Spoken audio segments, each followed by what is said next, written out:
Welcome to another episode of Geek Outdoors and Geek Bros Talk. My brother is doing some true geek multitasking. As you can see there, is that a CSGO competition? Yeah, it's the IEM Chicago, so it was probably like a week ago. So he's got that entertainment, and here he's actually doing some work.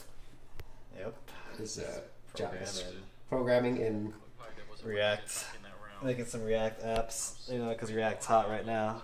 She's gonna learn, is she getting into web development? Get React, start learning React.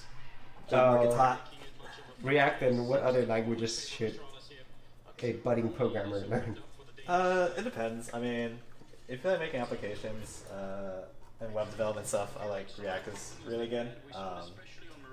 It's really, I think, easy to get into, but hard to master. So I think it's good for beginners to learn. But if you want to get into more like traditional stuff, then I don't know. If you want to get like mobile development, like more Java side of things, Kotlin's pretty good right now too. Python's always fun to get into. Yeah. And so for someone who is young, who's getting into this, so they would want to do these things, these newer programming languages, because they get to do more exciting type of projects. Yeah, and it's like the feedback loop is a lot faster. So, and like when you work in backend stuff, like you write something, code something, but then like you don't get the immediate feedback of seeing it like actually come up on the screen. Like at most you'll get like, a print line, like, just some text out or something, right? But the fun thing about like web development is that like as soon as you do it, you like see it on the page, right? So like the feedback loop is just like super quick, and it's also a good way to learn, I think, just because like visually like you can see what's going on. Yeah. He's really serious about working, as you could tell. Oh yeah. Really serious. It's rocket science, Yeah.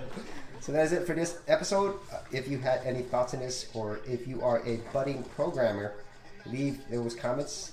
And if you did get value out of these videos, be sure to share, like, and subscribe.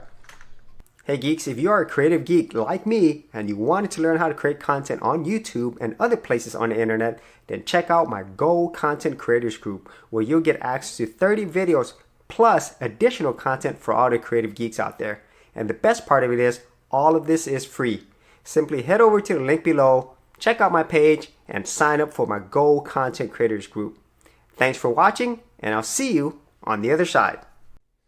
Thanks for checking out this episode. And as always, if you like these videos, be sure to click on the subscribe button. And for full written content, audio content, and additional geek stuff, head over to geekoutdoors.com, and I'll see you outdoors on the very next episode.